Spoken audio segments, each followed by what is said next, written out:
બોલો ખેડૂત મિત્રો, સર તમારી પ્રશ્ન નહીં આપતા આપણે યુટ્યુબ માં મૂકતા હોય છે. શું પ્રશ્ન પૂછવાનો છે?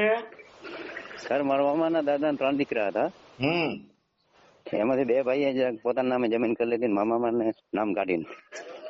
મામાના નામ કાઢીને એટલે પોતાના નામે જમીન 2 ભાઈએ કરી લીધી. મારા મામાનું નામ હતું. આમાં તમારા માતૃપક્ષ વાળી જમીન છે કે તમારા પિતૃપક્ષ ની જમીન છે? એટલે મારા મામાના દાદા ની લોકો ને હતી. મામાના વાળી જમીન છે? હા. તમે ભાણિયા થાવ? હા, પાણી થઈ. શું કરવું છે તમારે? તો એ લોકો નામે જમીન કરી લીધી ને બાર વેચી નાખી, મતલબ ત્રીજા વ્યક્તિને. મામા એ વેચી છે ને? મામા એ નહીં, મામાના જે બીજા 3 છોકરા હતા, 2 છોકરા ને. હા, એટલે મામાના ભાઈઓ એ વેચી છે? મામાના કુટુંબમાં ભાઈ. હા, તો તમને શું તકલીફ છે એમાં? મામાની જમીનમાં તમારું શું હિત? એટલે એ લોકો ડાયલિસિસ ઉપર છે તો વાત નથી કરી શકતા, મૂંઝાઈને બેઠા. હું કોઈ આવા ખોટા પ્રશ્નોના જવાબ આપતો જ નથી. મામાની જમીનમાં ભાગ લેવા વાળાથી મને સખ્ત નફરત છે. એટલે જે વ્યક્તિનું હિત હોય ઈ ભાઈ ફોન કરે, બીજા કોઈને હું આવા ગિહોણાના માર્ગે ચડાવવાની સલાહ આપતો નથી. મારું કામ કાયદાકીય માર્ગદર્શન આપવાનું જ નથી, નીતિમત્તા પણ શીખવવાનું છે. મોટા ભાગે માણસો જે છે મામાની મિલકતમાં ભાગ પડાવવા માટે આવા પ્રશ્નો પૂછતા હોય છે. જે વ્યક્તિને પોતાનું હિત હોય, સાંભળો મારી વાત પહેલા, મારા કેટલાક નિયમો છે, સિદ્ધાંતો છે. સિદ્ધાંતો છોડીને હું કદી સલાહ આપીશ નહીં.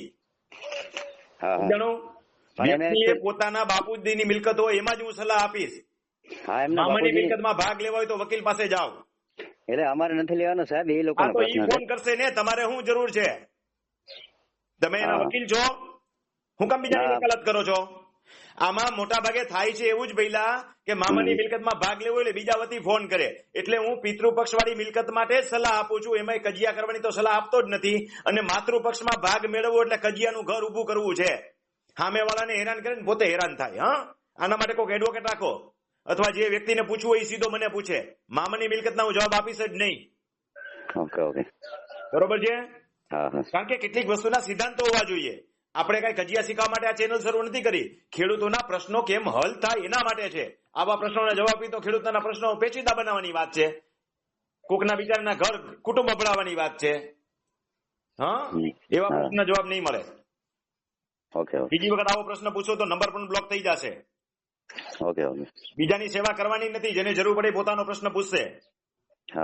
નંબર નહીં આપતા કોઈને, નહીં તો સગા કુટુંબીજનોના સામે આપેલા છે.